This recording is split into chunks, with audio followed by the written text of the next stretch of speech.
They were just finishing dinner when the doorbell rang. 12-year-old Lori jumped up to answer the door before her father or brother could get up, but quickly returned to the dining room with a bewildered expression on her face. "It's a policeman, Daddy." "He wants to talk to you," she informed him. Frank was struck with fear, but he did his best to hide it from his children. When he got to the door, he saw that the caller was actually a Georgia State Trooper. "Are you Frank Parker?" the policeman asked. "Yes," Frank confirmed. "Are you Meredith Parker's husband?" When Frank nodded, the policeman looked at the two children and said, "May I speak to you in private, Mr. Parker?" Frank felt his throat constrict and had to clear it before he could speak. "Bobby, Lori, please go to your rooms. I need to talk to the officer alone." Both children started to protest, but when their father barked at them, "Now!" they jumped up and hurried to obey. They were not used to hearing such a tone of voice. Once the children had left the room, the officer turned to their father again. "Mr. Parker, I've been asked to give you some bad news. Your wife's airplane is missing and presumed shot down. It disappeared from radar tonight about halfway between Miami International Airport and Nassau. A Coast Guard ship is now in the area looking for survivors." The facts were simple enough. Serving as vice president of regional sales for a large multinational corporation, Meredith traveled with the region's CFO to visit their Caribbean headquarters in the Bahamas. She was an experienced small airplane pilot, so a 180-mile flight to Nassau should have been routine. Frank hadn't given it much thought when Meredith had called and informed him of her plans. Now he was distraught. It was his worst nightmare. His wife's plane had crashed overnight in the shark-infested waters of the Caribbean. The officer gave a few additional details that were not at all reassuring to Frank, and promised that the Coast Guard would call in the morning or sooner if there was any news. No sooner had the door closed behind the policeman than Bobby and Lori came running up to him with concern on their faces, asking questions their father couldn't answer. Frank knew they were eavesdropping. He'd be eavesdropping too if he were in their shoes. The three of them huddled together, each trying to find encouraging words to say to the other. Lori began to cry, and though he tried to be brave, Bobby's eyes turned red as well. Frank was trying his best to hold himself together for the sake of his children, but inside he was beyond furious. Doing the dishes or homework was out of the question. They spent the rest of the evening at arm's length from each other. It was past the time when the children usually went to bed, but there was still no phone call. Finally, exhausted by the late hour and their fears, all three of them moved into the bedroom, and the children fell asleep with their father for the first time since they were small and afraid of thunderstorms. The next morning, they were already up and trying to eat breakfast when a Coast Guard representative called. The faint hope generated by the call was quickly extinguished when the officer informed Frank that the boat combing the area had found nothing.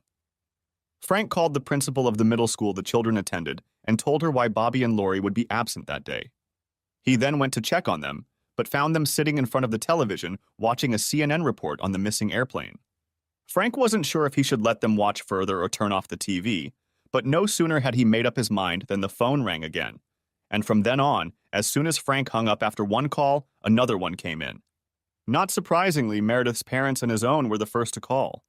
All of them were beyond worried, but they were also trying to exude false optimism that she would miraculously be found. Frank promised to call back immediately with any news. Then followed calls from Meredith's friends and co-workers. Everyone wanted to say or do something to help, but none of them had any idea how to do it. The conversations were short and awkward. The most difficult of all were the calls from members of the media. He should have expected them, but Frank was caught off guard when the first reporter called, and he talked to the Journal-Constitution reporter much longer than he wanted to. Then other media started calling, and when Frank realized what was going on, he started screening out all the calls and answering only those from people he cared about. During all this activity, a procession of neighbors and friends began, each coming to their doors with condolences and food. At first, their generosity was appreciated, as Frank did not have the energy to cook, but soon he and his children had more food than they could hope to eat in a week. It was an old Southern tradition to express concern and condolences with food. But while Frank appreciated the gesture, every roast and casserole was a bitter reminder that his wife, with whom he had lived for 20 years, was almost certainly dead. The next few days were horrible. The Parkers were virtually prisoners in their own home, held together by a desire not to deal with other people and the hope of some news from the Coast Guard. Frank called the Miami office daily for the latest news, but the reports were always negative. And 5 days after a state trooper showed up on their doorstep, the news they had been dreading came. A Coast Guard officer called to inform Frank that the wreckage of his wife's plane had been found. There was no sign of survivors. "I'm sorry, sir," the officer concluded, "but at this time we have to cease search and rescue efforts." Frank wanted only one thing: to hide and mourn alone. But there was no such opportunity. Instead, he was faced with an endless list of responsibilities, all of them excruciating. The worst part, of course, was breaking the sad news to Bobby and Lori and trying to comfort them. When they finally calmed down, he had to call family and close friends to let them know. Then he called their church to organize a memorial service, then the newspaper to write an obituary. More calls followed to let them know the time and date of the service. By the time he finished the job, Frank felt physically and emotionally exhausted. Somehow, the family made it through the service and began the slow, painful process of trying to get back to normal life. The children returned to school the following week, and resuming a familiar lifestyle seemed to help a little. Frank was less fortunate. He now had a whole new set of responsibilities. At the urging of a friend, Frank contacted a lawyer to find out what his legal responsibilities were. He was shocked to learn that he would have to apply for a death certificate. "But her plane crashed at sea," he protested. "How can there be any doubt?" "I know," the lawyer lamented, "but in the absence of a body and a doctor's note, the court must make an official statement." "Do I really have to wait 7 years?" asked Frank in frustration. "No," his lawyer assured him. "In cases like this one, where a person has gone missing at sea, there are usually no significant delays.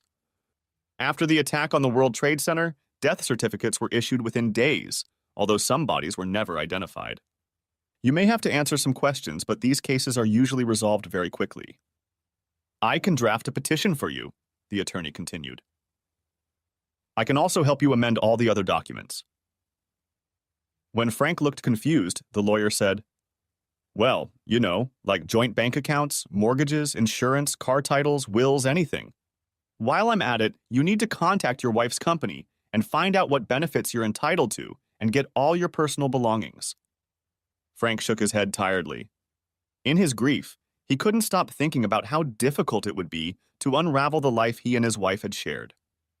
Now he had one more thing to do that he dreaded: to call the widow of John Collier, the CFO who was on the plane with Meredith. Frank had only met Collier a couple of times at his wife's company events, but he immediately disliked the executive. In Frank's opinion, Collier was one of those narcissistic types who think they are smarter than everyone else. In the short time Frank spent with him, Collier had managed to list enough names and brag about his accomplishments to leave a bad taste in Frank's mouth. But it was not his widow's fault, Frank reminded himself, and he felt it his duty to address her. Frank called ahead, and Amanda Collier was already waiting for him. As they exchanged condolences, Frank realized that she was probably the only one who truly understood how he felt. As they settled down in her parlor, she asked affectionately, "How are you now, Frank?" "It's hard, Amanda, really hard. I just can't accept that she's really gone. So many things remind me of her." He shook his head helplessly. "You know what the hardest part is? When I'm on the street or in a crowd of people, I keep thinking I've spotted her. The other day, I must have scared some poor woman half to death when I caught up with her because I thought it was Meredith." He looked at the floor, recalling the memories and his emotions when he realized what he was doing. Amanda looked at him sympathetically. She knew that no words would help. Finally, he looked up at her. "And you, Amanda, how are you doing?" "It's not easy, Frank, but I can handle it," she told him. "The truth is, I'm probably coping a lot better than you are. John and I didn't have children, so I don't have two to comfort them the way you do. Besides, and I wouldn't tell this to anyone else, John and I didn't really get along before all this happened. I've caught him having a couple affairs in the past, and I think he was in the middle of another affair. If that hadn't happened, we'd probably be headed for divorce a long time ago." "I'm sorry to hear that, Amanda," Frank told her sympathetically. "I can only imagine the conflicting emotions you are feeling." "Yes," she agreed. "One moment I'm relieved that I don't have to deal with his cheating anymore, and the next I feel guilty because I don't feel any sadder. And no matter what, some part of me still misses him." "Are you going to be okay financially?" asked Frank, trying to change the subject. I'm not sure, she admitted. The good news is that the company insured Frank's life, and since he died while on a business trip, under the double indemnity clause, I'll get twice the face value. The bad news is that I'm going to need every penny of that money because I learned that Frank made a series of bad investments in the futures market and severely depleted our assets. What Amanda had said about her late husband didn't surprise Frank. He could not believe that a selfish man like John Collier would not be a faithful husband. Besides, the idea that Collier fancied himself a market trader was entirely consistent with Frank's idea of the man. Frank's attention was drawn to Amanda's mention of company-paid life insurance.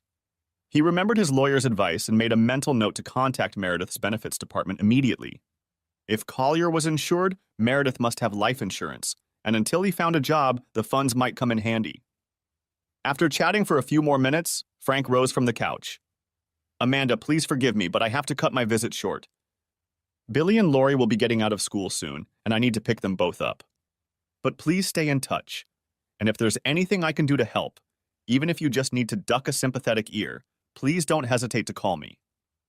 When Frank pulled up to their house after picking up Bobby and Lori, he was surprised to see a car parked out front.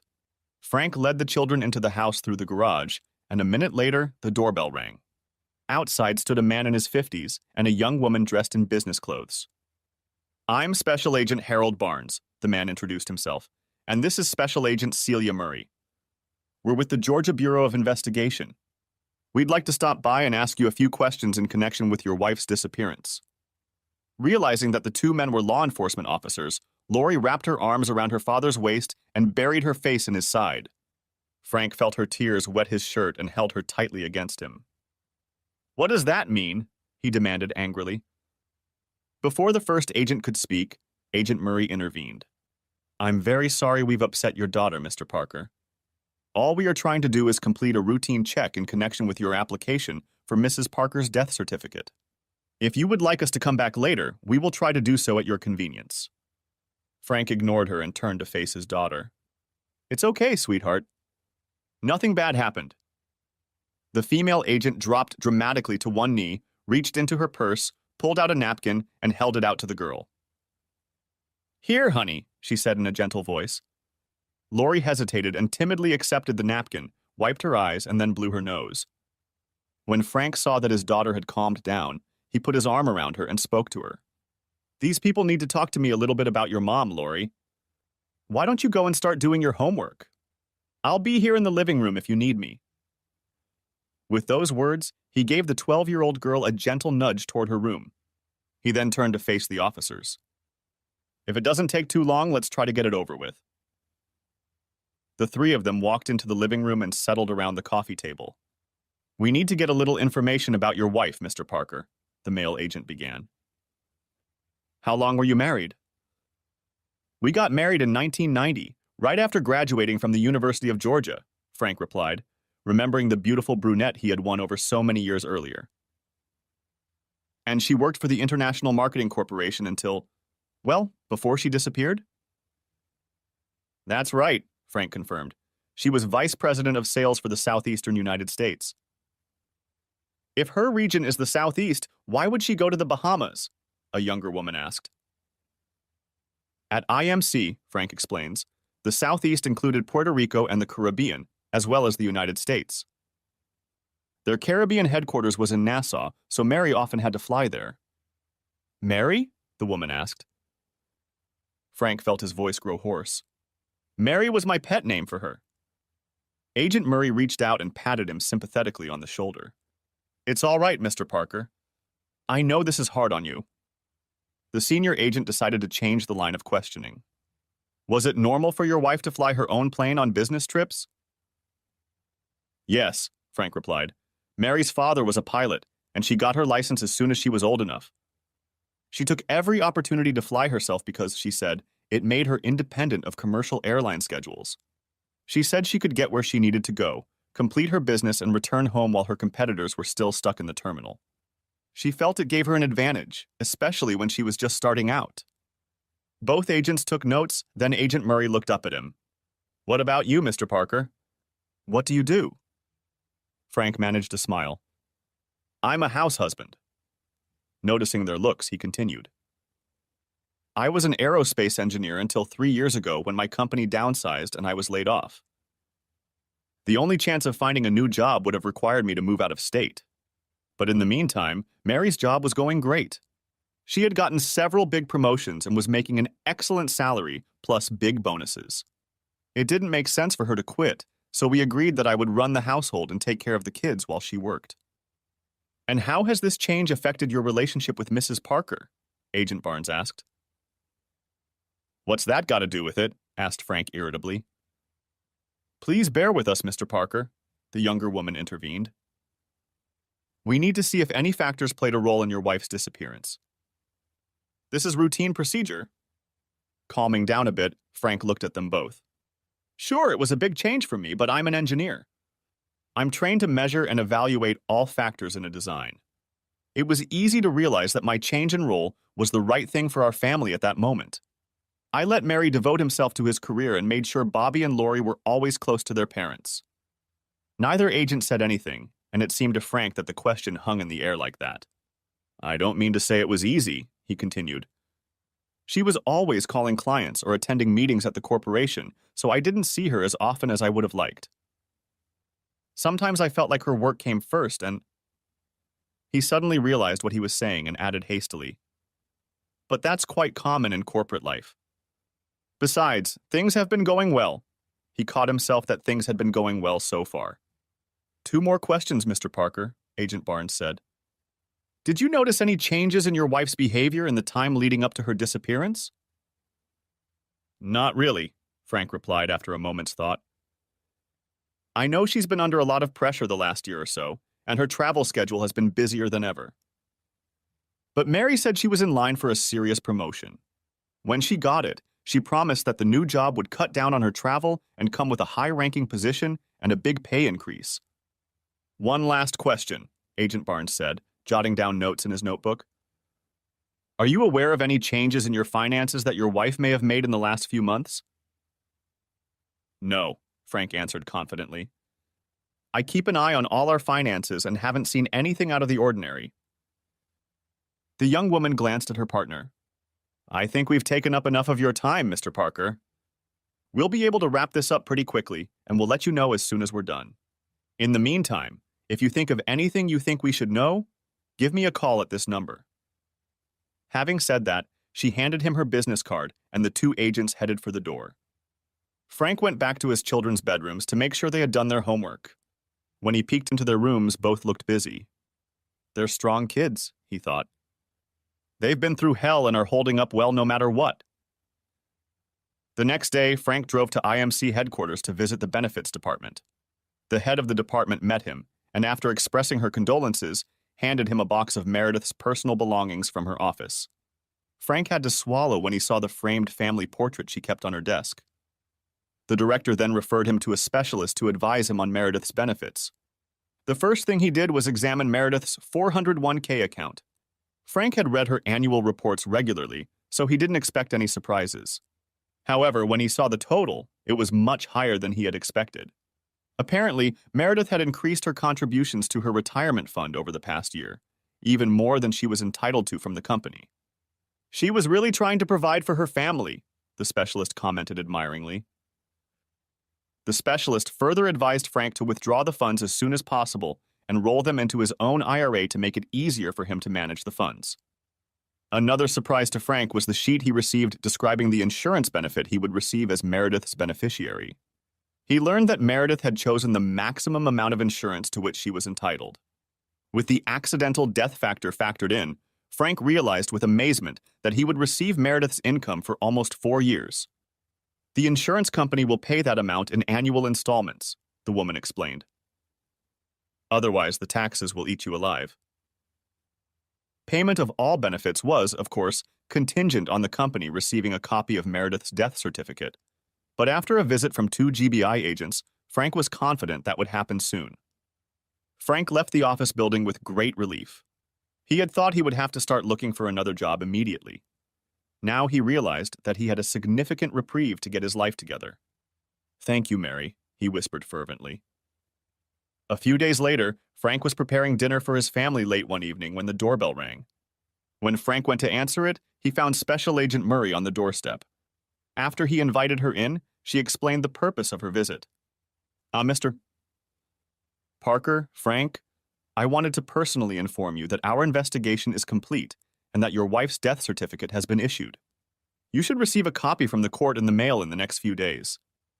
Frank breathed a sigh of relief. He had believed there would be no problems, but it was good to know that this important task had been accomplished. At that moment, a panicked cry came from the back of the house, and Frank was startled to hear Laurie's voice. "Daddy, help me! Help me!" He turned and rushed to Laurie's room. Celia Murray followed at his heels, her hand reaching for the service revolver in the shoulder holster under her jacket. When Frank burst into Laurie's room, he saw his daughter staring at a large red bloodstain on her jeans. "I'm bleeding, Daddy," she wailed. Frank was horrified. "What happened, Laurie? Did you cut yourself?" As he headed toward his daughter, someone's hand grabbed his elbow and pulled him back with sudden force. "Let me handle this," Celia said firmly and pushed him toward the door. "But he protested, but the young woman didn't back down. "I'll handle this, Frank. Just go out into the living room and wait." Something commanding in her voice made him pause, and when the determined young woman blocked his path, he hesitantly retreated into the hallway. Celia calmly closed the door in his face.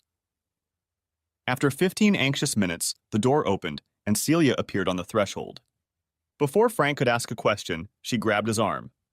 "Laurie's fine. You need to go to the store right now and buy a pack of sanitary napkins. Get the smallest size." "But Laurie, Bobby," he began to protest. "I'll take care of Laurie and let Bobby know what's going on. You, on the other hand, need to go to the store and get back here as soon as possible," she said.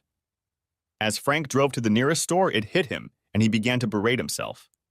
"She's menstruating, you idiot. You should have realized it right away."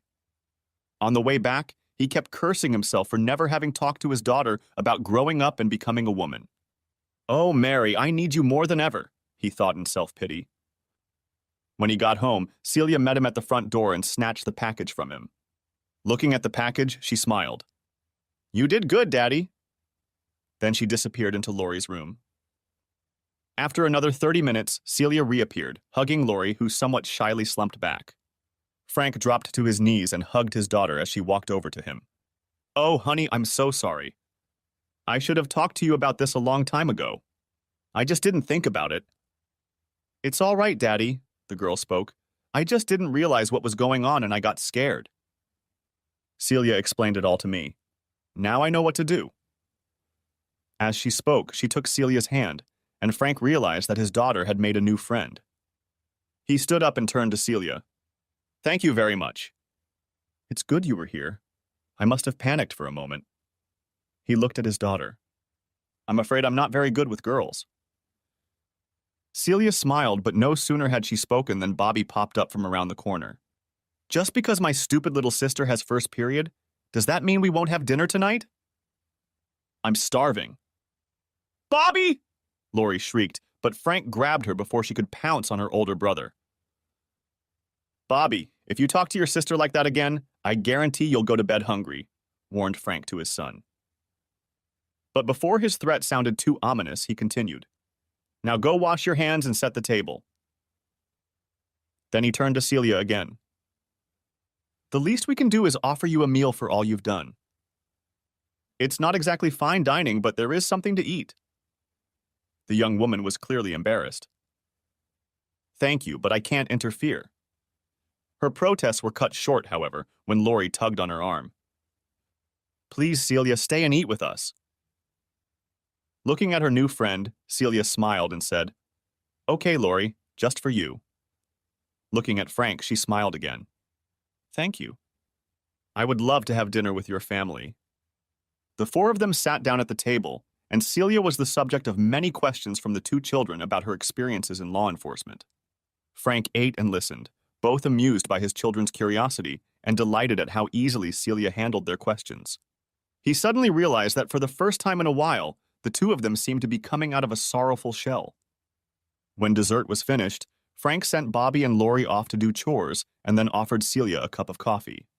As they sat at the table, Frank had a chance to ask his questions. You seem to be comfortable with Bobby and Lori. Do you work with young people often? She smiled. I actually come from a big family, 2 brothers and 3 sisters. I was the oldest, so I guess I was a second mom to the others. She paused to take a sip of coffee, then continued. That's why I knew what to do with Lori this afternoon. I walked each of my sisters through the trauma of puberty. She looked at Frank and smiled again. For that matter, my dad was as helpless as you are today. Frank grinned mischievously. Well, all I can say is that I'm glad you ended up here. Even when I finally realized what was going on, I still wouldn't have known how to calm Lori down so quickly. She smiled in gratitude, but then her expression became more serious. How are they coping with the loss of their mother? She asked. Frank sighed. I guess that's about as well as could be expected. Lori was very clingy. I think she's sorely lacking in female influence. As for Bobby, it's hard to say. He's gotten moody and a little withdrawn, but I don't know if that's a result of Mary's death or just the fact that he's a teenager now. Celia looked at him sympathetically. From what I've seen, I think you're doing a great job with them. It's just going to take time, both for them and for you. With those words, she stood up and said, I really enjoyed the meal, Frank, but I've been intruding on your family for too long.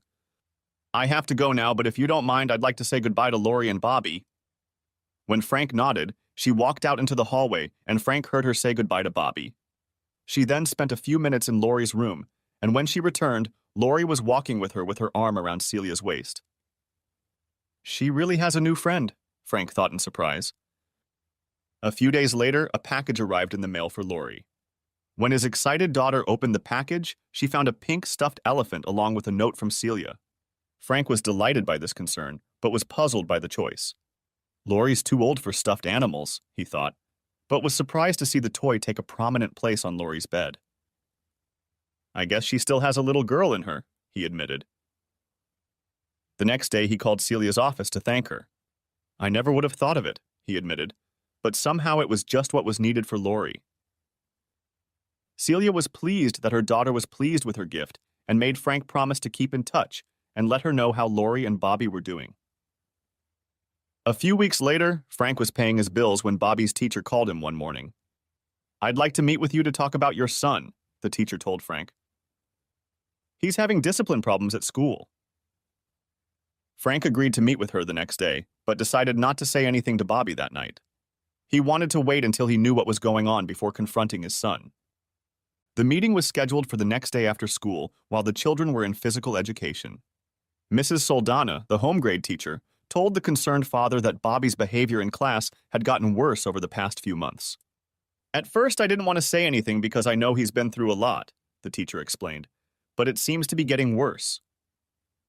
He's getting more and more distracted, not doing his homework, and the other teachers tell me that he's not paying attention in their classes. So far, he's always studied well, but this semester his grades will drop a lot if he doesn't do anything to change the situation. Frank was concerned. Do you think, Mrs. Soldana, how much does being a teenager have to do with it? No doubt it is a difficult age for children, especially boys, she told him, but we are used to it. I think his mother's death is affecting him more than he could tell you. Perhaps you should see a psychologist. Frank thanked the woman and returned to the car to anxiously wait for the kids to finish their gym class. He was upset to hear about Bobby's problems and was determined to have a long talk with the boy.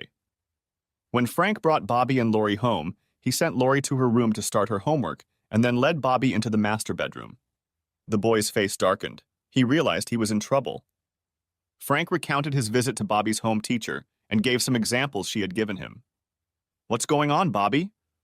Why are you acting like this? Demanded Frank. Just so, the boy replied sullenly. Come on, you're smarter than that, his father waved him off. Don't you care about your grades? Not really, Bobby muttered. Frank was annoyed by his son's unresponsiveness and in anger tried to shame him into responding. What would your mother think if she found out you blew it? Who cares? Shouted Bobby angrily back. She was such a slut. In shock and anger, Frank grabbed his son and yelled at him, Don't you ever talk about your mother like that! How can you say that? frightened by his father's fury and the pain of his tight grip, the boy whispered, "I saw her. I saw her doing it with that man." As soon as the words were off his lips, he collapsed on the bed and began to sob. In amazement, Frank sat down on the bed next to his son, put his arms around him, and cradled him as if he were a small child. "It's all right," he repeated, trying to soothe the boy's obvious distress. When Bobby's crying subsided, Frank lifted his son's head. "It's all right, Bobby. I'm not mad at you. Just tell me what you saw." His son looked at him with tears in his eyes. "It was last fall. You let me ride my bike to school one day, but I forgot my math homework, so I sneaked home at lunchtime and took it. While I was looking for it in my room, I heard my mom come in. I didn't want her to catch me, so I hid. That's when I heard a man's voice." "What man?" asked Frank a little too quickly. "I don't know," Bobby said. "Some guy. I've never seen him before." "It's okay," Frank reassured him. "Just tell me what happened next." "They came in here and then it got quiet and I thought I could sneak out. But then I heard my mom make a funny sound and I got scared and I looked into the room and they were lying on the bed." The words came out of his mouth faster and faster, like he was desperate to spit them out, and when he was done, he burst into tears again. "Why did she do that, Daddy? How could Mom act like such a slut?" Listening to his son's story, Frank felt himself going numb. But he didn't have time to deal with his own emotions. His son needed him. "I understand, Bobby. It's okay. I'm sorry you had to see that, but I'm glad you told me." He gently took his son by the shoulders and turned him around to face him. "Sometimes people we love make mistakes or do something we don't like. It doesn't mean we don't love them anymore, just that we don't like what they did. I don't know why your mother did what she did, son, but I know she loved you and Lori very much. I want you to remember only good things about her." He hugged his son and continued to talk to him for a while longer. When he felt the boy had calmed down enough, he gently asked him to get started on his homework, and Frank went to the kitchen to make dinner. Before Bobby left, Frank asked him not to say anything to Lori. The boy promised, and Frank was sure he would keep the disturbing news from his sister.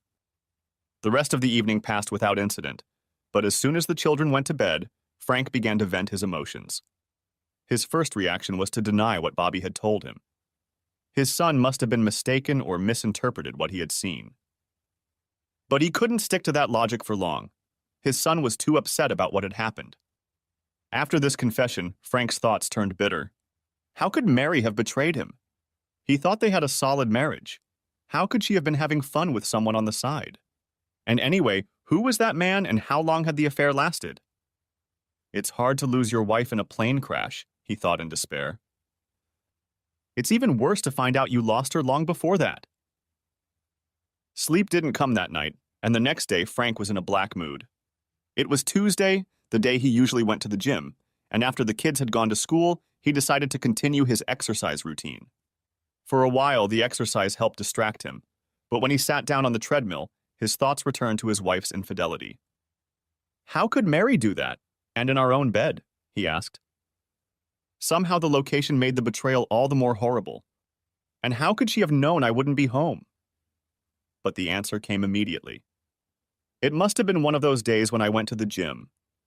I'm such a habitual person that she was sure the house would be empty. But the answer to that question immediately spawned others. If she planned her little meeting to fit my schedule, it's not like it happened suddenly. How often did she meet with him? She couldn't have met him every week. Her travel schedule could have gotten in the way. Each question seemed to beget another, and each one only added to his misery. He tried his best to act normal around Bobby and Lori, but over the next few days he continued to suffer. He decided to go to the pharmacy to buy antacids. He'd never had stomach problems before. His misery was compounded by the fact that he had no one to talk to about his discovery. He certainly didn't want to tell his parents or Meredith. He knew the news would be devastating to them. Likewise, he didn't want to talk to his friends, risking becoming the subject of neighborhood gossip. And, he thought, I certainly don't want to risk any of my classmates teasing Bobby or Lori. He felt trapped. He was working at his desk one evening when he noticed Celia Murray's business card. She told me to call her if I had any more information, he remembered. But in truth, he was desperately looking for any excuse to share his news with someone and get another point of view. He called the cell phone number she'd written on the card, and when he introduced himself, Celia seemed pleased to hear from him. But her tone changed to concerned when he said he needed to talk to her. "Are Lori and Bobby all right?" she asked anxiously. "They do, but I don't," he replied. "Would you mind having lunch with me tomorrow?"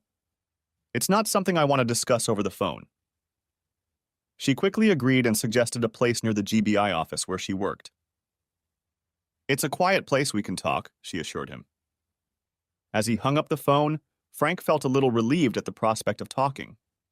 Celia was waiting in the restaurant when Frank appeared in the doorway. She smiled in greeting, but the smile quickly disappeared when she saw the distressed expression on his face. After they sat down at the table and ordered, she couldn't take it anymore. "For heaven's sake, Frank, what's wrong?" "You asked me to let you know if I had any more information about my wife," he said. "I don't know if it has anything to do with your investigation, but I just found out that Meredith has been cheating on me." As he said this, he was ashamed as tears flooded his eyes and streamed down his cheeks. Celia reached across the table and grabbed his hands. "Oh, Frank, this is terrible." "Tell me what happened."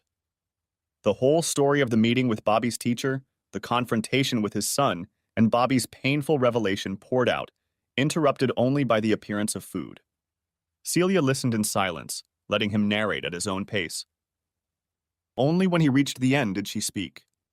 "Poor Bobby," she said. "No wonder he behaves like that at school.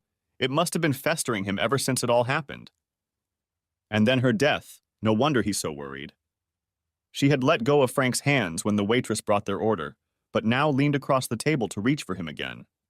"It's hard for me to imagine what this has done to you, Frank," she said quietly, and Frank saw the sympathy in her eyes. "Were there any signs that something was wrong, Frank?" "Now that you look back, did you notice any clues?" she asked. "No," he replied. "I can't say I saw anything." "You know what they say. The husband is always the last to know." He lowered his gaze to his untouched plate for a moment, then looked up at the woman again. "Ever since she got her big promotion, our sex life has gone downhill dramatically. But because of the pressures of her new role and travel schedule, I figured it was understandable. I didn't like it, but I felt I had to put up with it for the sake of our family.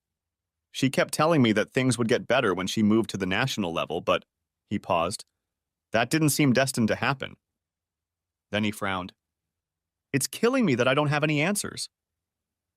I don't know what kind of bastard she was sleeping with. I don't know when their affair started or how long it lasted. I don't know if she was in love with this guy or if she was planning on leaving me. Worst of all, I don't know why she did this to me and the kids." Celia squeezed his hands. "Frank, please listen to me. The truth is, it's unlikely you'll ever get answers to your questions. You're going to have to forget about all of this. With her dead, none of it matters anymore. All you can do is focus on taking care of your family and yourself." "I know you're right," he said, "but it hurts so much to be betrayed like that. I think when she stopped loving me—" "No," said Celia fiercely, "you are wrong. No matter what happened, it's obvious that Meredith still cared deeply about you and the kids. Look what you learned at IMC.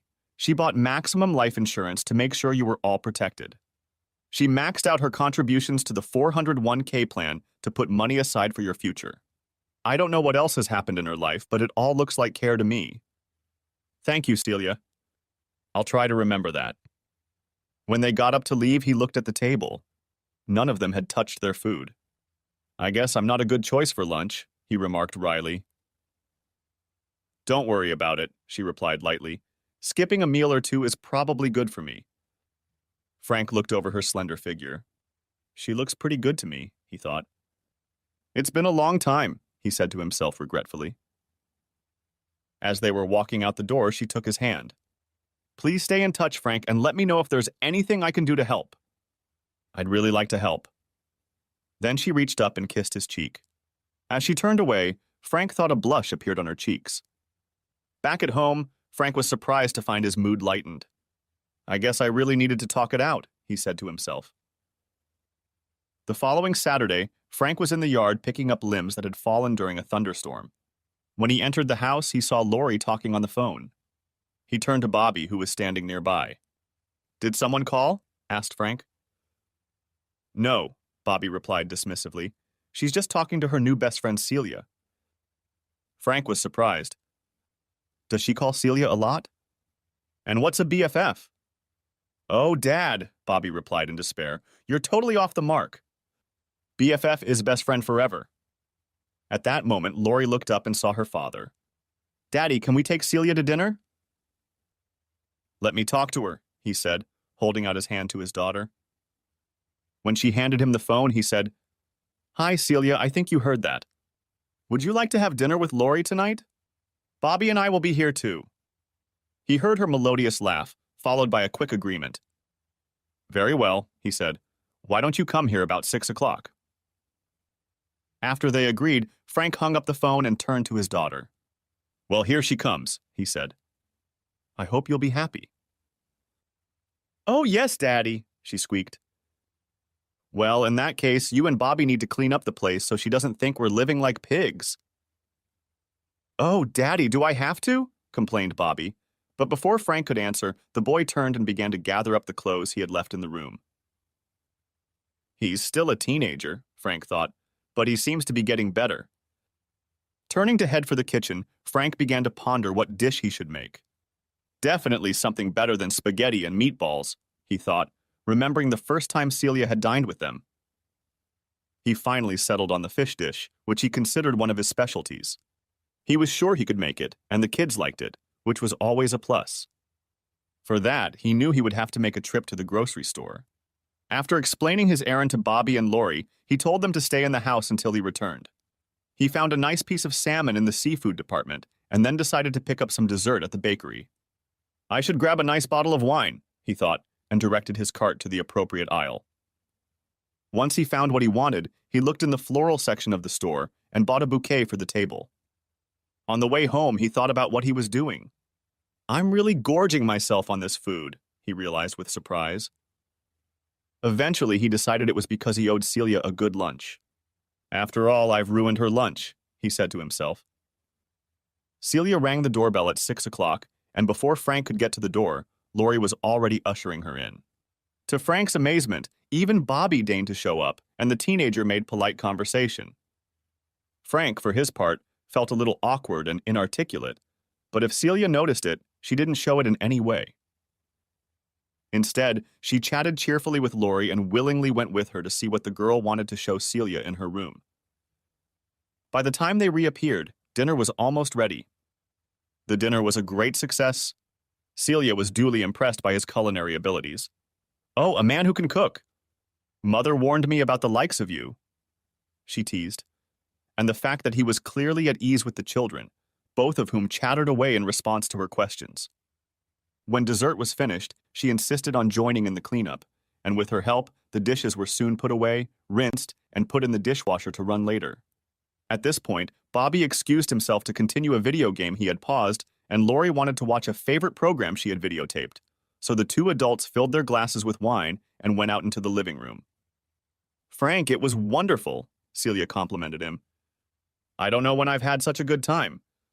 Thank you so much for inviting me. I don't think Lori would ever talk to me again if I didn't, Frank laughed, and Celia joined him. She's a wonderful girl and you're lucky to have her, she replied. And her father's doing a pretty good job, too.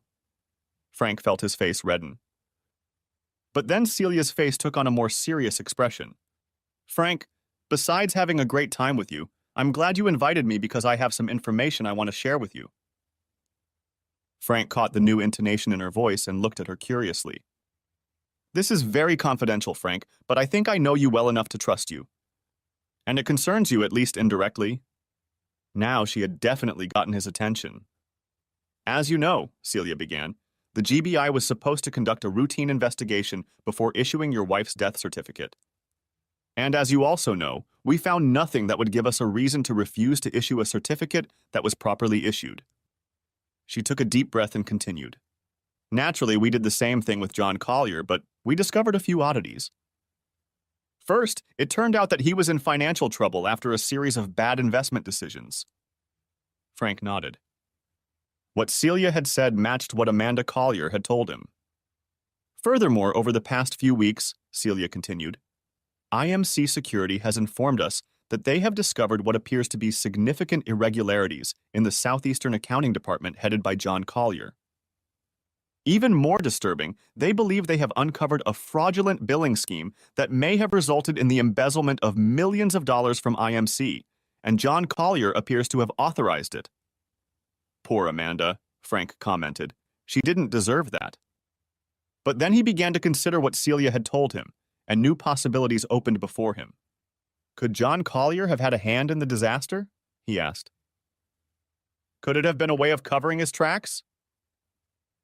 When Celia said nothing, Frank's imagination kicked into overdrive. What if Meredith found out about Collier's scheme?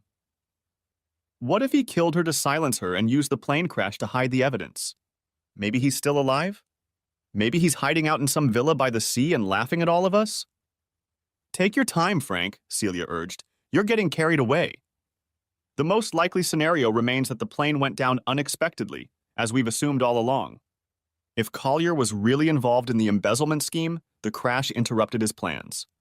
We'll explore all the possibilities, but we can't jump to conclusions, and neither should you. But Frank had a hard time shutting off his imagination. You don't think Meredith could have been involved, do you? He asked sharply. Celia sighed. It's not out of the question, she agreed, but we don't think it's likely. For one thing, if she was involved, it would mean she planned ahead of time to abandon her family. It's unusual for a mother to abandon her children, especially children their age, she said, gesturing to the children's rooms. Collier, on the other hand, had no children, and his wife reported that their marriage was on the verge of falling apart at the time of his disappearance.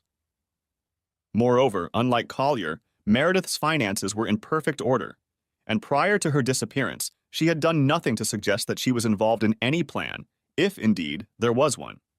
In fact, her actions were exactly the opposite of those of a person planning to disappear. But it's all just speculation. The only fact we have, Celia continued, is that Meredith's plane did indeed crash into the sea. She had hoped to reassure Frank, but when she looked at the man, she realized he was still upset by her revelations. Frank, you have to promise me that you won't say anything about any of this. It's very confidential, and if it gets out, it could jeopardize our investigation. It could also lead to my dismissal. This made Frank tense. He realized that Celia had taken a risk in confiding in him, and he was obliged to remain silent. I understand, Celia, and I promise I won't compromise your investigation.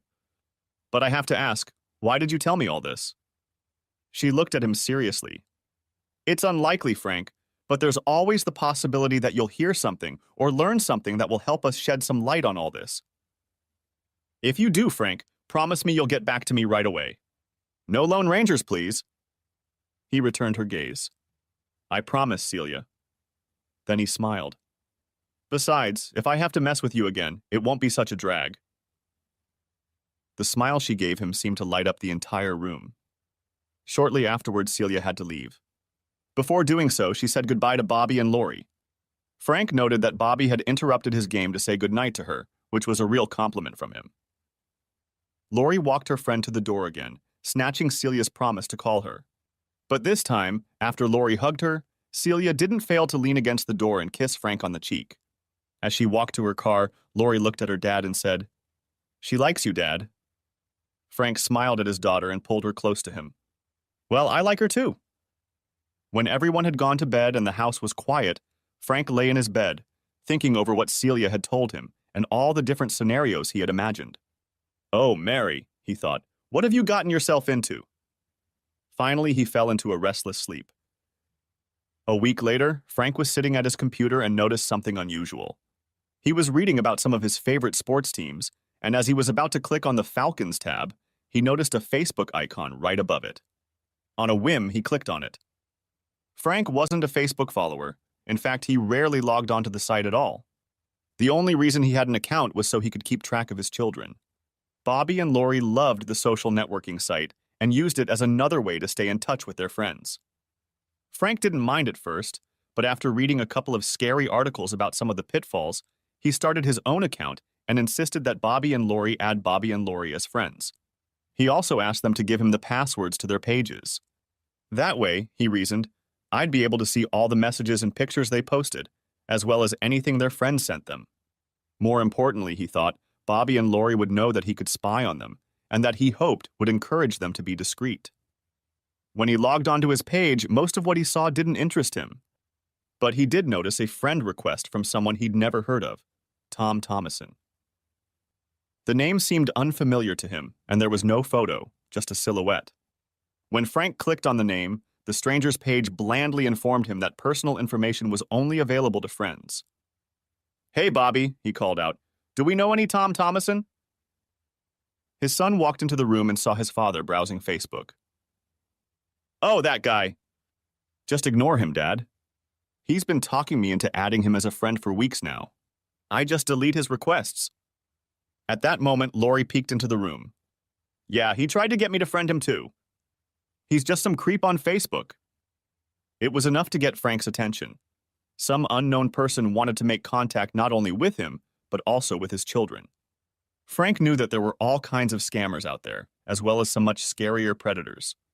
He was alarmed, but didn't want to scare the children, so he only said, "You two did exactly the right thing," he assured them. "Never respond online to anyone you don't know well." As he searched for a way to protect his family, an unexpected idea occurred to him. Maybe Celia can help us find out who this creep Thomason is. He called her home, and she must have seen his name in the caller ID, because she answered warmly, "Hi, Frank." "Hi, Celia, I'm glad I caught you. Is there any chance you could come over? Something strange has come up, and I'd like to find out with you if you're free." "It's nothing serious, is it? Bobby and Lori are fine, aren't they?" As he comforted her, Frank couldn't help but notice that she seemed as concerned about his children as he was himself. It gave him a warm feeling. She told him she was working in the yard, but would be able to drive up in 45 minutes. To Frank's surprise, almost exactly the minute her car pulled up to the curb. With Mary, he remembered, he was lucky if she was no more than an hour late, trying to make her image perfect. But Celia arrived right on time, clearly freshly washed, dressed in a casual but attractive outfit, with neatly styled hair and fresh makeup. It was obvious that she had made an effort, even in such a short time. "You look good, Celia." "You didn't need to dress up for us," he told her. She squeezed his hand. "Thank you, Frank. I wanted it so much." Once she was in the house, Frank called his children over. As they noisily entered the room, he asked them to tell Celia about their potential Facebook friend. Bobby, as the official expert in the family, took the opportunity to brag, quickly logging into each of the family's 3 Facebook accounts in turn and receiving friend requests from the mysterious Tom Thomason. Praising Bobby's skill, Celia sat down in front of the screen and called up all the unread and archived messages, but couldn't find any additional information. Finally, she looked up at Bobby and Lori. The most likely answer is some sort of marketing ploy. If you accepted the request, you'd probably get all sorts of ads for junk you don't need or offers to buy imaginary gold from Nigeria. There are bad people in the world, and you should never let strangers know about you. Okay? Both children nodded solemnly, and Frank thought to himself that the message he had heard from Celia had probably had a stronger effect on them than when he had delivered it. While they were working on the computer, it was getting dark outside, and Frank knew his kids would be hungry soon. "Celia, we'll probably go out to dinner soon. It won't be anything fancy, just a family restaurant, but we'd love for you to join us if you can." As Frank had anticipated, Lori and even Bobby immediately began demanding that she come with them. She laughingly surrendered to the inevitable. The 4 of them piled into Frank's sedan and drove to a casual spot near their home. As they drove, Celia began asking the children about what she'd seen on their Facebook pages, and soon Lori and Bobby were eagerly talking about their friends and activities. Listening to the conversation, Frank wondered, Celia probably already knows more about what's going on in Lori and Bobby's lives than Mary ever did. He remembered that on the rare occasions they had gone out together before her death, Meredith's conversations had mostly revolved around her work. He felt guilty for his infidelity, but knew it was true. The lively conversation continued during dinner and the drive home, and Frank was delighted when Celia entered the house with them. The children immediately sat down in front of the television and asked Celia to watch with them, but she waved them off. "I need to talk to your daddy for a while." She took his hand and led him into the living room. After they sat down, her face became serious and she said, "I didn't want to alarm Bobby and Lori, but I don't think those Facebook requests were a marketing ploy. The Bureau has received alerts about some identity theft scams, but they usually don't target children. To me, it looks like someone is purposely trying to get your family's information. The thought of his children being in danger sent a chill through Frank. Who could it be? What could they possibly want? I don't know, Frank, she replied. This is unlike any cyber fraud model I've seen before. What can we do? Close their Facebook accounts? Maybe keep them off the net altogether? She looked thoughtful. I don't think it's necessary, provided they're careful not to communicate with strangers. And if they get nonsense emails with embedded websites, warn them never to click on the links. She thought for a moment longer, then spoke. The problem with the internet is that it's so amorphous. You can't tell who you're dealing with or where they are. But it's not as opaque as a lot of people think. I have a friend in the federal government who might be able to help us. He probably won't be able to find out who Tom Thomason is, but he might be able to tell us where he lives. Let me call on Monday and let you know what I find out. With those words, she got up and went to her room to say goodnight to the two children. When she returned, Frank walked her to the door, but before she opened it, he hugged her. You've been like a guardian angel to us, he said sincerely. I don't know what we would have done without you. She looked into his eyes for a moment and then kissed him quickly on the lips. I don't know if I want to be an angel, she said with a wink. They don't have much fun. She then turned and walked quickly to her car, leaving Frank standing there bewildered. True to her word, Celia called Frank late Monday morning. Do you know anyone in Palm Beach, Florida? She asked. Not a soul, Frank replied. Whoever Tom Thomason is, he created his Facebook account with a zip code starting with 334, so he's somewhere in Palm Beach County, she said. I can't imagine why someone in Palm Beach would try to contact us, Frank said, but at least he's not around. That's reassuring. I agree, Celia said. Besides, we've been tracking a lot of scams in South Florida, so maybe this really is some new kind of internet scam. Just make sure Bobby and Lori have nothing to do with these friend requests. I will, Celia, and thank you. I feel so much better about the whole thing. I'm so glad I could help, Frank. In spite of what he had said to Celia, Frank was not in the least reassured. On the contrary, it seemed to him that he and his children were under continuous attack. First came the terrible news of Meredith's death. Then poor Bobby confessed that his wife had cheated on him. Then he got word that Mary might have been involved in some fraudulent business dealings before her death. And now some unknown person was trying to get information about his children. Frank felt like they were under siege, and he decided he would fight back. His first priority was to find the enemy in Palm Beach County and confront him. But how could he do that? A cursory internet search showed that the county had a population of 1.3 million. Looking for Tom Thomason would be like looking for a short stick in tall grass. Besides, Frank thought, it was just as likely that the name could be a fake. Frank's ordered mind continued to beat over the problem. Then an idea struck him. If I can't find Thomason, maybe I can get him to find me. A plan began to form in his mind. The chances are slim, he admitted, but it's all I've got. The first thing he needed to do was to get Bobby and Lori out of the way.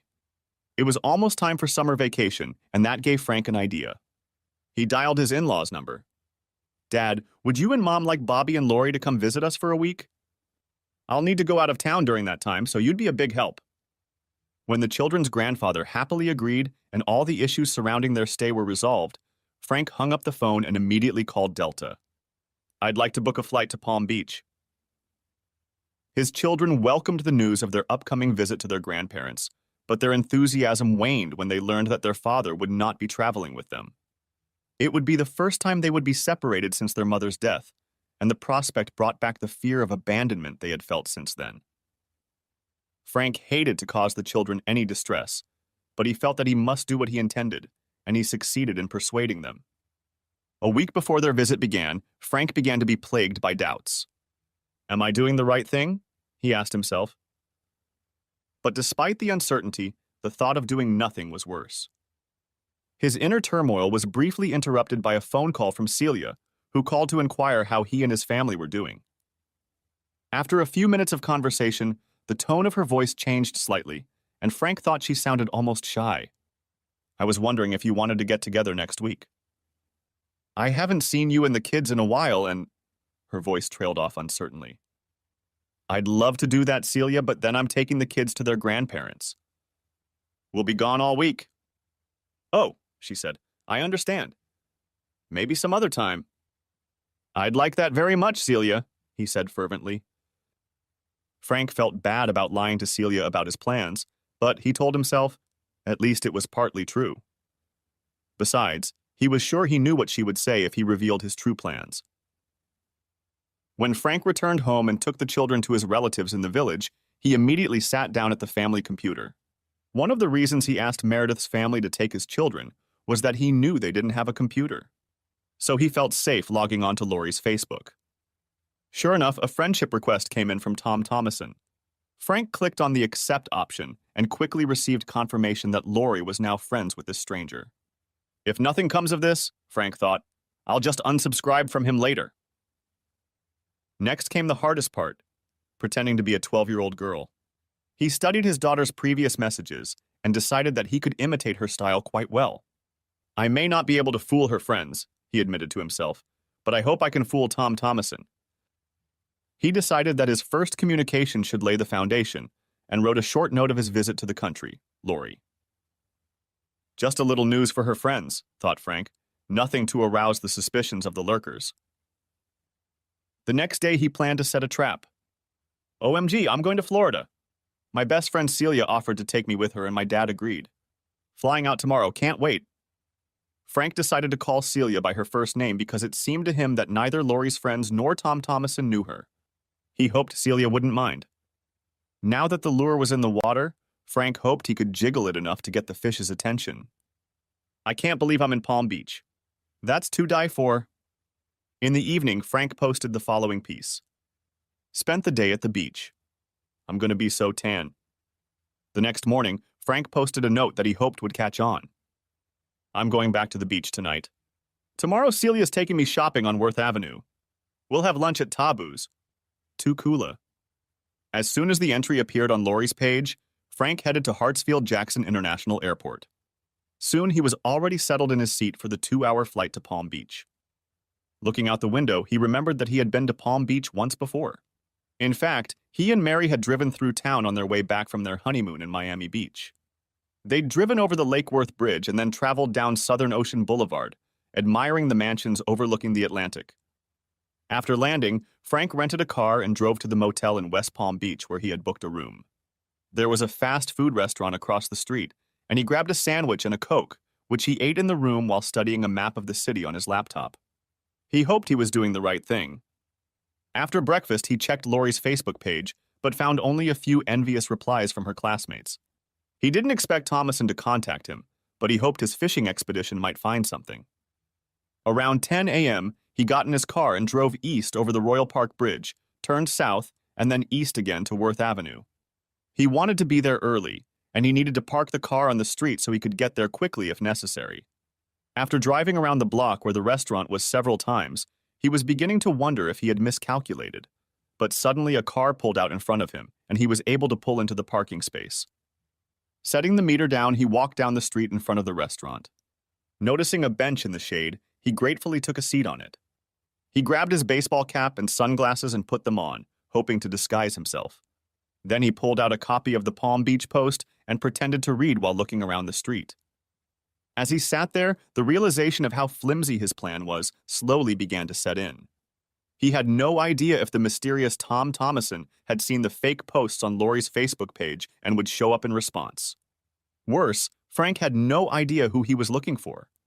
Unless the mystery man turned out to be John Collier, which Frank thought was unlikely, how would he be able to recognize the threat?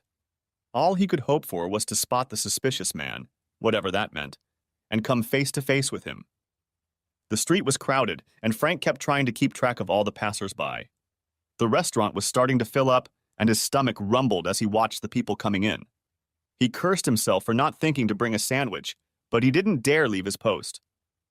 Time stretched slowly as he sat there, and after a while he saw the crowd in the restaurant begin to thin.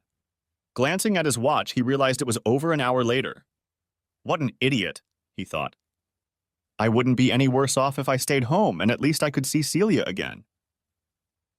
While he was looking at the shoppers passing by, a woman strolling across the street caught his eye.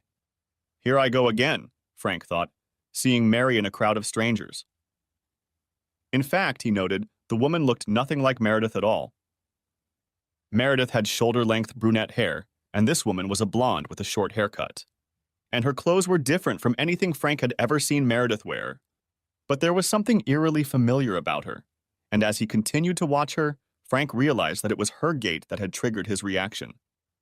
He impulsively got up and followed her. Glancing down the street, he saw that the blonde had reached the corner and was trying to hail a cab. Risking his life, Frank ran across Worth Avenue and jumped into the car. Just as he pulled away from the curb, he saw the woman climb into the back seat of the cab and race down the avenue toward the Atlantic. Before reaching Southern Ocean Boulevard, the cab turned left onto County Road and headed north. Frank followed it for some distance. Finally, he saw that the cab turned left onto a suburban street and kept going until it got almost to Lake Worth. Frank stopped the car at the curb about a soccer field away and watched as the woman paid the driver and then entered an elegant house that faced the lake. Frank squinted his eyes, trying to get a good look at her. With her hair color and short cut, she looked nothing like Mary. But she was the same height and weight, and as she walked down the path toward the house, Frank was again amazed at her gait. Sitting in the car, Frank suddenly remembered a book he had read a long time ago. In the story, an actor needed a disguise. But instead of a false mustache or wig, he just put pebbles in his shoes. If someone sees me, the actor told his friend, they'll say, looks like that guy, but it's not him, because I'll walk differently. It works the other way too, thought Frank. As he recalled the book, the certainty grew in him that he had just seen his deceased wife. Trying to hold back his growing anger, he ran down the street and walked to the door. He rang the doorbell and crossed his arms and waited. Opening the door, the woman looked at him with a perplexed look. Then she did a double take and shrieked, "Frank, what are you doing here?" "Hello, Mary. Funny to meet you here," he said sarcastically. After a moment's hesitation, she spread her arms to hug him, but he quickly raised his hands to stop her. "Don't touch me," he growled. Then, unable to contain his anger any longer, he shouted, "How could you do this to me? How could you leave Bobby and Lori?" Throwing an anxious glance outside, Meredith grabbed his arm and dragged him into the house, slamming the door behind her. "I did it all for you, baby, for you and the kids," she urged. "You have to believe me. It was the only way out." As she spoke, every now and then she looked around nervously. "What the hell are you talking about?" demanded Frank hotly. "You're missing the point. None of this makes any sense." "Sit down, little one," she coaxed him. "You have to let me explain everything." She was still speaking loudly and rubbed her hands together nervously, sitting down and urging him on. When Frank sat down, an icy calm descended upon him. "Okay, Mary, I'm listening." "I was so close to it, baby. I had a coveted big job in my pocket, but then the damn economy went down. I knew if I could get a little more bang for the buck in the region, the economy would recover and the promotion would be secured." She smiled pleadingly and held out her palms to her husband. "And Frank, once I got this job, we'd be on Easy Street. No worries about paying for college for the kids, no worries about retirement, no worries ever again." Frank could barely contain himself. Was it all about money and Mary's position in the company? Meredith's hands rested on her lap again. "So John and I?" "John Collier," said Frank grimly. "Yes," she continued, not catching his mood. "You've met him. Anyway, he and I figured out a way to move a few sales from our biggest accounts. We knew they'd show up eventually. We just booked them earlier, in the current quarter. Every other region was reporting a significant decrease in sales, and we had a significant increase. The corporation was just thrilled. We earned the biggest bonuses the company has ever paid," she says proudly. Then the smile slid off her face like a cloth falling to the floor. But the economy was getting worse, not better. And when John told me it would all come out eventually, I knew we had to do something about it. We knew we'd need a lot of money to pull this thing off, so John created a dummy vendor account and started sending fake invoices to IMC. They're so sloppy and wasteful over there, they didn't even notice. "So you were planning to fake your death in a plane crash to cover your tracks?" asked Frank. That's right, kid, she said, as if Frank was her star pupil. With enough money, it's not hard to get someone to leave a Zodiac motorboat with a GPS signal in the Caribbean. We just homed in on the signal and landed right next to it. So this whole thing was just a way to steal a lot of money and abandon the family? Asked John bitterly. No, baby, she protested. That's not it at all. I knew I'd have to get out of sight for a while, but I made sure you and the kids were okay. I took out life insurance and put everything I could into my 401k so you guys would have plenty of money, she said proudly. And you thought having enough money would make up for the loss of my wife and the mother of our children? This time she heard his bitterness. No, baby, no. You don't understand. I was going to come back for you. As soon as things settled down, I was going to contact you. We could go somewhere safe, baby. We could be together. As she spoke, her eyes continued to dart around the room. Frank looked at her with a stony stare. You're only missing one thing, he said in an even voice. What is it, baby? She asked. You forgot about having fun with John Collier, he said. She was scared at first, but then she stood up and held out her arms to him. No, baby, it wasn't like that. John and I just worked together. We were never more than co-workers. Don't lie to me, Meredith, Frank snapped back. Bobby saw you two together in our bedroom. She sighed. God, did Bobby see us? Oh, that's awful. A sob caught in her throat, but then she came to her senses and straightened up again. It was just one time, baby. He said he wouldn't help me unless I gave myself to him.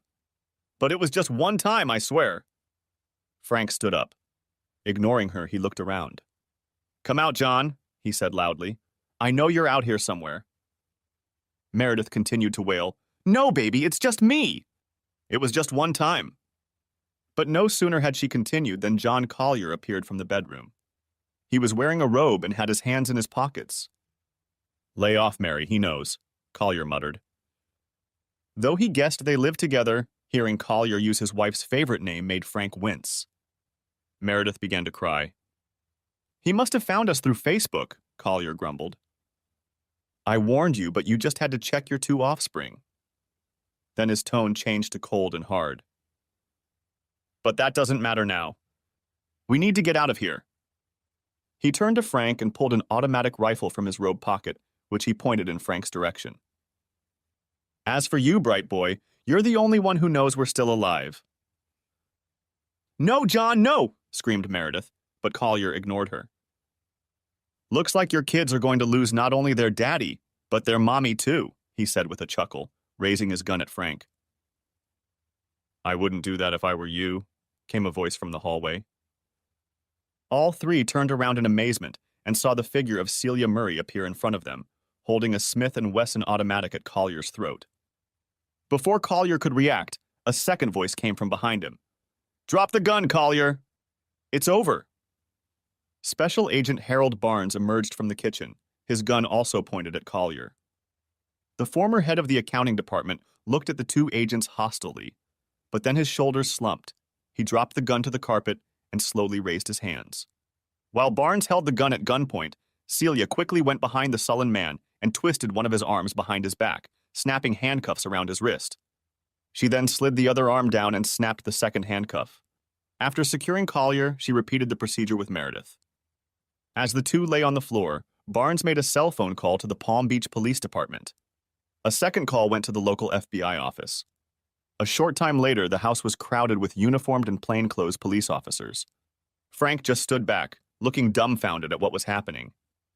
As the fugitives were led away, Frank scrutinized them both. Collier was muttering to himself. Meredith was crying. Neither looked in Frank's direction. When they left, Celia walked over to Barnes, hugged him, and kissed him on the cheek. Thank you for coming with me, partner. I owe you a great debt of gratitude. The senior agent smiled. No, you don't owe me anything. Solving this case will reflect very well in our personal affairs. When Barnes left, Celia finally looked at Frank. To his amazement, she walked over to him, put her arms around his neck, and sobbed. You big idiot, don't you ever do that to me again. You could have killed yourself. He held her tightly until her crying subsided. Then he pulled her away from him enough that he could look into her face. "What are you doing here?" he asked. "How did you know where to find me?" She smiled through her tears. "Lori called me to chat. When she told me you weren't with them at their grandparents' house, I suspected you were going to do something stupid and started making inquiries. When I saw her Facebook posts, I called the airline and found out that you had booked a flight to Palm Beach.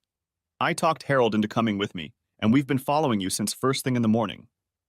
She shook her head. "We almost lost you when you took off after that cab, but Harold guessed which way you turned and was right." Frank pulled her even tighter against him. "I guess you really are my guardian angel," he said and kissed her. 2 years later, Frank pulled the collar of his coat tighter around his neck. The humidity was high as always, and the wind off Puget Sound was cold and damp. Still, Frank thought, it feels good to be here. The last 2 years had been difficult in many ways. If it was a terrible shock for Frank to discover that his wife was alive, the consequences were even worse for Bobby and Lori. The fact that she went to trial and was convicted of numerous criminal charges only added to the family's pain. During the inevitable media hype surrounding the arrest and trial, Frank feared his children would not make it through. The divorce was a mere formality. Legally, Meredith could no longer be dead, but she would spend the next 12 years of her life in Arendelle State Prison. The International Marketing Corporation, of course, demanded that Frank return not only Meredith's life insurance policy, but also most of her 401k, since it was funded by bonuses she hadn't earned. As the innocent party, Frank may have had reason to keep some of the funds, but he wanted nothing to do with any part of his ex-wife's money. Instead, he began urgently looking for work, as his family's savings were nearly depleted. The offer he received from a large aerospace company was coveted not only because it would provide for his family, but also because it meant moving across the country. There were too many reminders of Meredith in Atlanta, and too many questions from friends and others that he and his children couldn't answer. Finding a new place to live and work seemed like the best solution for all of them. Frank didn't want to leave the state where he and his children were born, but he was ready to embrace the Pacific Northwest and start a new life. They were lucky enough to sell the house in Atlanta and were able to buy a nice, albeit slightly smaller house in Seattle. Meredith had always wanted to live in a luxurious house, and Frank was happy with something more cozy. The kids seemed to like it too, and they were already making friends at the new school. He walked in from the deck and looked around for his car keys. Finding them, he poked his head into the kitchen to look for his wife. "Come on, Angel, let's go get our kids." Celia smiled happily at him. Thanks for watching. I hope you enjoyed it. So subscribe to my channel and watch the next video.